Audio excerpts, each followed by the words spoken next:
जय श्री सीताराम। मानस से मानस तक इस अनुपम यात्रा में मेरे साथ चल रहे सभी श्री राम के प्रेमी जनों को हृदय से राम राम।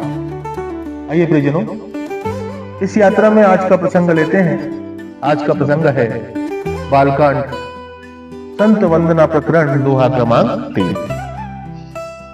गोस्वामी जी लिखते हैं कि वंदो संत समान चित हित अनहित नहीं को अंजलिगत शुभ सुमन जिमी सम सुगंध कर दो। संत सरल चित जगत हित जानि स्वभाव स्नेह बाल विनय सुनि करि कृपा राम चरण रति दे।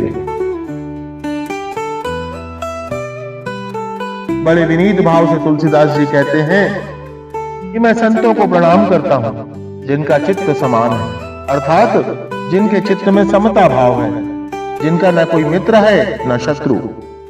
जैसे अंजलि में प्राप्त सुंदर सुगंधित पुष्प दोनों ही हाथों को या दोनों ही हथेलियों को बराबर सुगंधित करता है, वैसे ही संत मित्र और शत्रु दोनों में ही समान भाव रखकर दोनों ही का भला करते हैं।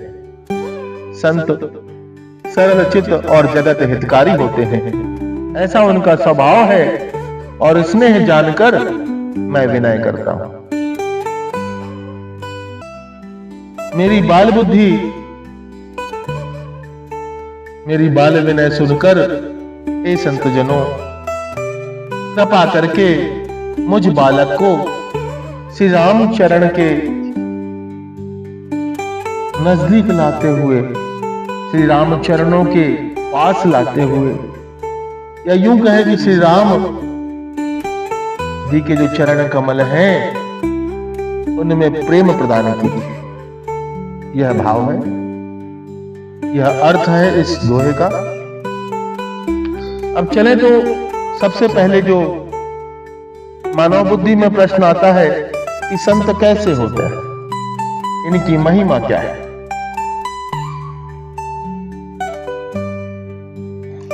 श्रीमद् भगवद गीता में श्री कृष्ण जी कहते हैं, सम दुख सुख स्वस्थ समलोष्ठमस्कांचन तुल्य प्रिया प्रियो धीरस्तुल्य निंदात्म संस्तुति मानापमानस्यो तुल्यस्तुल्यो मित्रारिपुपक्षयो।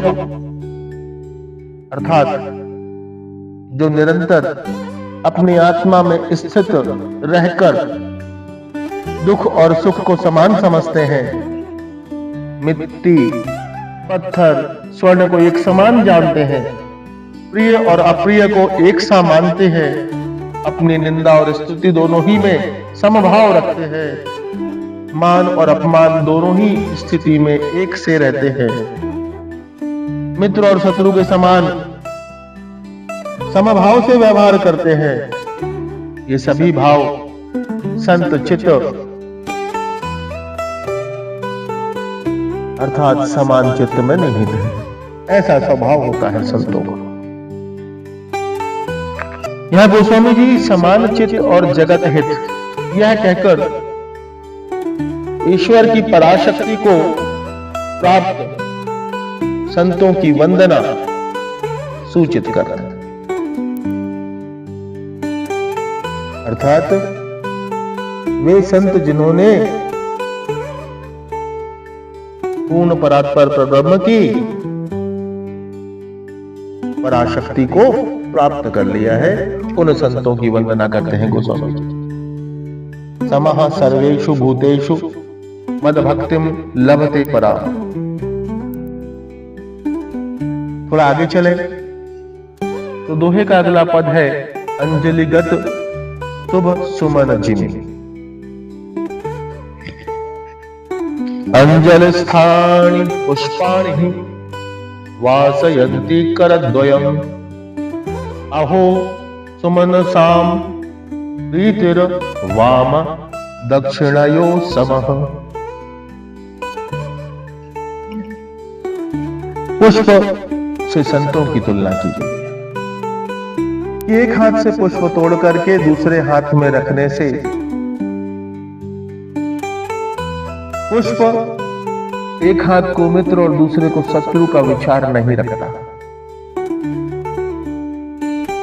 कहने का आशय यह है कि वह पुष्प दोनों ही हाथों को बराबर सुगंधित करता है, न एक को कम न दूसरे को अधिक।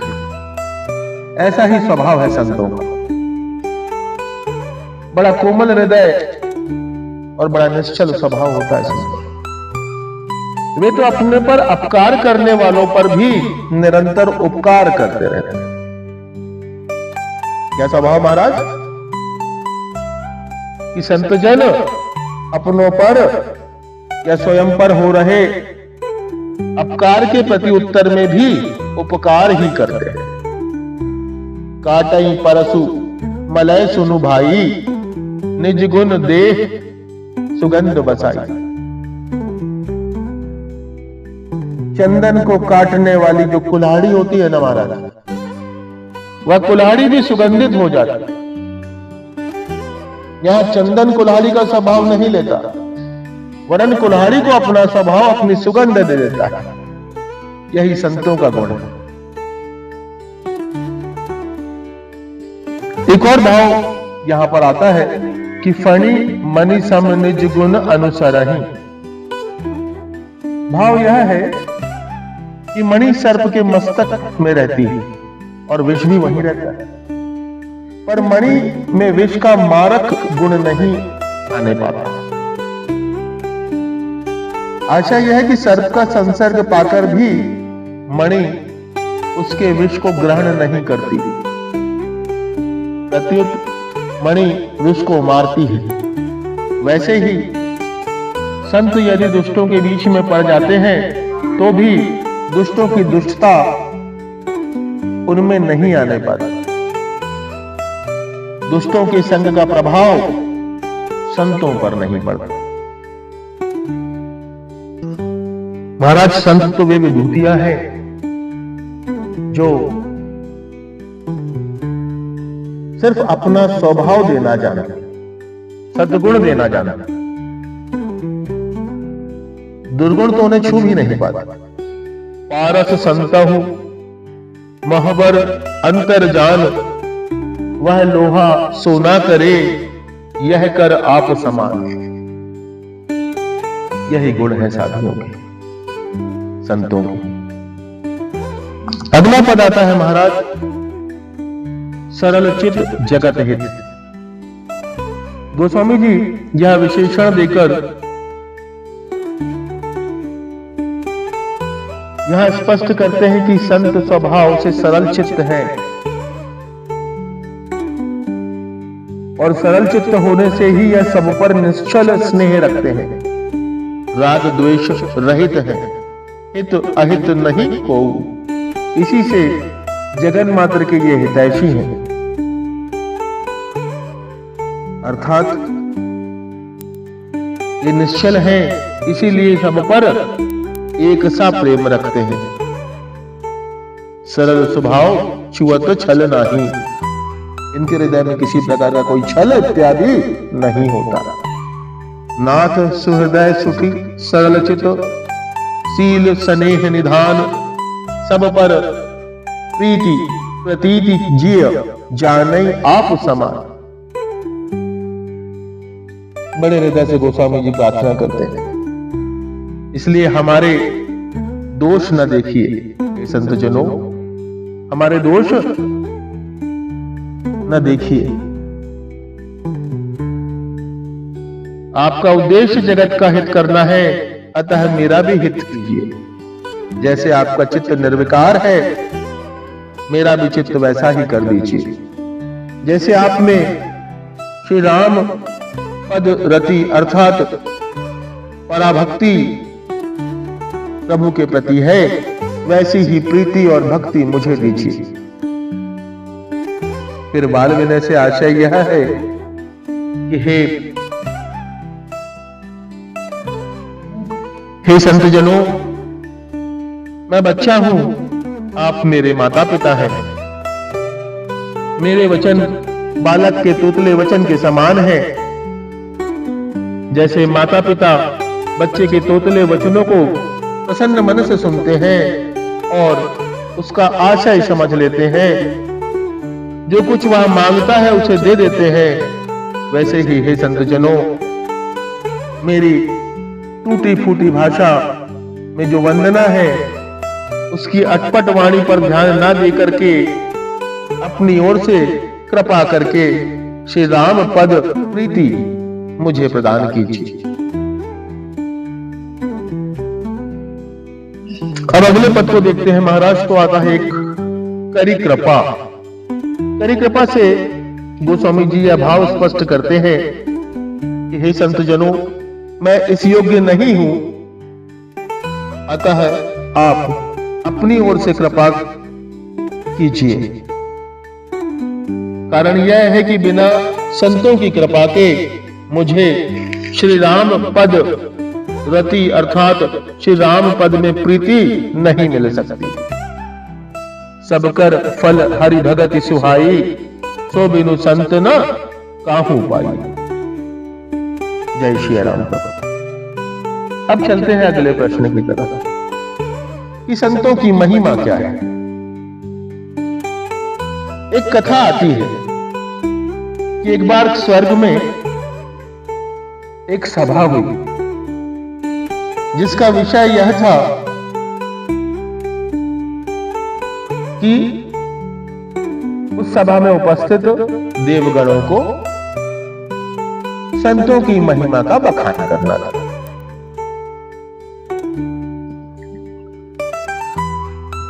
जब कथा का वर्णन करना था, कथा का बखान करना था, तो वर्णी का क्रम सबसे पहले ब्रह्मा जी के पास आया।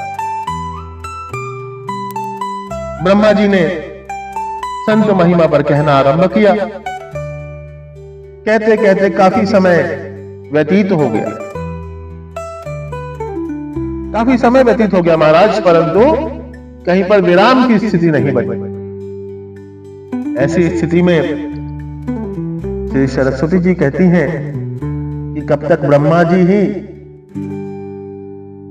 संत महिमा का बखान करते रहे, क्यों ना अब यह क्रम महादेव जी को दिया जाए।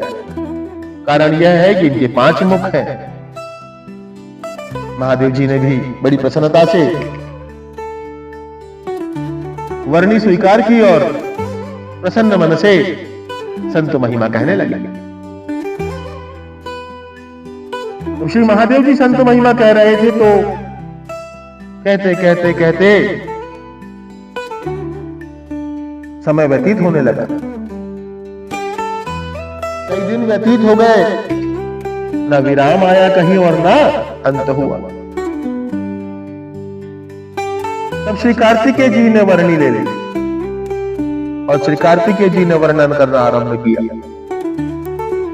श्री कार्तिकेय जी ने भी संतों के लिए बहुत कुछ कहा, परंतु कथा का अंत न हुआ।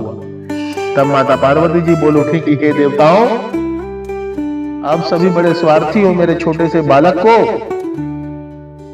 इतनी बड़ी कथा कहने को लगा दिया। अंततः गत्वा यह हुआ महाराज की देवताओं ने कहा कि अब श्री शेष जी महाराज इस कथा को आगे कहें, क्योंकि इनके सहस्त्र मुख है, वे जल्दी ही संत महिमा कह लेंगे। श्री शेष जी महाराज ने संत महिमा कहना आरंभ किया और कहते कहते कई कल्प बीत गए। यहां स्कंद पुराण कहती है महाराज कि सहस्रस्य शेष प्रभुरपि रिया क्षितितल मगात। आशय यह है कि जब श्री शेष जी महाराज भी इस चरित्र को पूर्ण रूपेण समझाने में अक्षम हुए, तो वह पाताल में जाकर के बैठ गए और अब तक वहीं बैठे। ऐसी अगाध और अनंत कथा है महाराज संत चरित्र। और ऐसा है क्यों? ऐसा सिर्फ इसलिए है भगवत भक्त ही सच्चे साधु और संत हैं। और शास्त्र कहते हैं कि भगवान जो है वो भक्तों के अधीन है। भगवान भक्तों के अधीन है। तो जिन संतों की सेवा स्वयं श्री हरि नारायण करते हैं, श्री विष्णु जी करते हैं, उनकी महिमा कौन कह सकता है। जय श्री राम। क्यों बरने मुख एक तुलसी महिमा संत की, जिनके विमल विवेक शेष महेश न कही सकत। ऐसे ही संतों से गोस्वामी जी क्या मांगते हैं? गोस्वामी जी मांगते हैं कि बाल विनय सुनि करि कृपा, राम चरण रति दे। हे संत जनों, मुझ पर कृपा करके मुझे श्री राम जी के चरण कमलों में प्रीति प्रदान कीजिए। प्रियजनों, इस दोहे से यही आशय है गोस्वामी जी का। आशा करता हूं इस भावार्थ में आपको रामरस प्राप्त हुआ होगा। आप और आपका परिवार स्वस्थ, सुरक्षित और सुखी रहे, इन्हीं मंगल कामनाओं के साथ जय श्री सीताराम।